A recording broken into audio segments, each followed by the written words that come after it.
ఇప్పుడు బయలుదేరుతున్నా నేను ఇప్పుడు మాట్లాడాలి అవమానపరిచిండు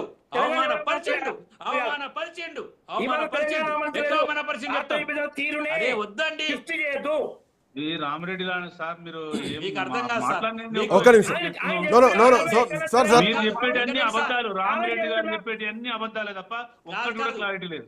కాదు రామరెడ్డి గారు సార్ ఓకే ఒక్క నిమిషం అంటే నేనేమంటున్నా Sadiq sir 1 second what I'm saying Sadiq sir ఒక్క నిమిషం నేనేమంటున్నా స్వరాజ్ ఈ రోజు ఉంటే కంట నీరు పెట్టేవారు కంట నీరు పెట్టేవారు ఆ పెద్దమ్మ ఈ రోజు చిన్నమ్మ ఉంటే కంట నీరు పెట్టేవారు నీరు పెట్టేవారు సుష్మా స్వరాజ్ నీరు పెట్టేవారు సాదిక్ సార్ 1 సెకండ్ అడిగారు కాంబోజ్ గారు మిమ్మల్ని ఒకటి అడుగుతున్నా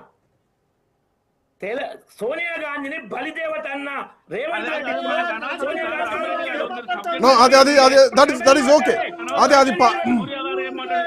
ఒక్క నిమిషం నేనేమంటున్నా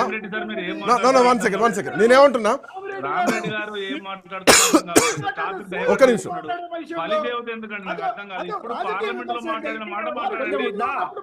చెప్పిన విషయంలో ఏమైనా అబద్ధం ఉందా ఒక్క నిమిషం నేనేమంటున్నా ఒక నిమిషం నుమాన్ గారు 1 సెకండ్ రేవంత్ రెడ్డి తెలంగాణ విషయంలో బలిదేవత అని అన్నారు, వాస్తవమే అన్నారు. ఆ తర్వాత అదే కాంగ్రెస్ పార్టీలో పిసిసి చీఫ్ అయితే అదే తెలంగాణ ప్రజలు ఓట్లేసి గెలిపించారు. తెలంగాణ ప్రజలు యాక్సెప్ట్ చేస్తేనే ముఖ్యమంత్రి అయిన రేవంత్ రెడ్డి ఏదో పిసిసి నుంచో ఏఐసిసి నుంచో రెఫరెన్స్తో వచ్చి ముఖ్యమంత్రి అయిన వ్యక్తి కాదు. Point number 1 and more over ఏంటంటే నా అబ్జెక్షన్ ఏంటంటే నాదే మొత్తం తెలంగాణ అంతా కూడా ఈరోజు అందరూ మీరు కూడా కూర్చోండి, నేను కూర్చుందాం, అందరం కూర్చుందాం, అవసరమైతే లైవ్లు పెట్టేసుకుందాం. తెలంగాణ రాష్ట్రానికి అన్యాయం జరిగింది. కాంగ్రెస్ పార్టీ ఆ రోజు సరిగ్గా విభజించలేదు. మేము అధికారంలోకి వచ్చినాం, మేము న్యాయం చేస్తాం తెలంగాణకు అంటే చాలా బాగుండేది ఉంటే. కానీ పాకిస్తాన్ తోటి బ్రిటిష్ వాడు పాకిస్తాన్ని విభజించినట్టు తెలంగాణను విభజించాం. Is this the comparison? Telangana ప్రజలు ఒక్క నిమిషం టైం ఇవ్వండి. మీరు ఆ పాయింట్ తీశారు, మీరు ఒప్పుకున్నారు. రేవంత్ రెడ్డి గారు అది అసలు ఇష్యూ కాదు, నా దృష్టిలో అది ఇష్యూ కాదు సార్.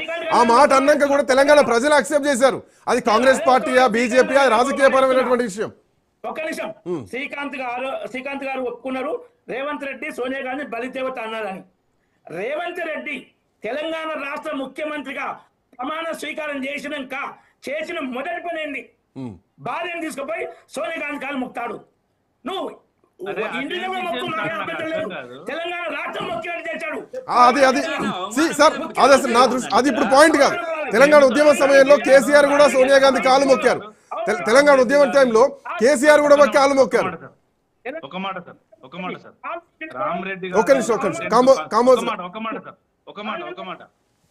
మాట సార్, రామరెడ్డి గారు పదాలు ఎలా ఉన్నాయంటే వ్యక్తిగత అభిప్రాయాలను తీసుకొచ్చి ఈ అంశాన్ని ముందర పెడుతున్నాడు.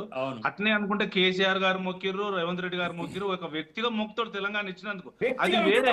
పార్లమెంట్ లో మన ఆత్మగౌరవాన్ని దెబ్బతీసిన విషయం మాట్లాడండి తప్ప మీరు టాపిక్ డైవర్షన్. మీరు సూర్య గారికి సపోర్ట్ చేసి ఒక్క నిమిషం నేను ఇందాక 1 సెకండ్ కాంబోజ్ గారు 1 సెకండ్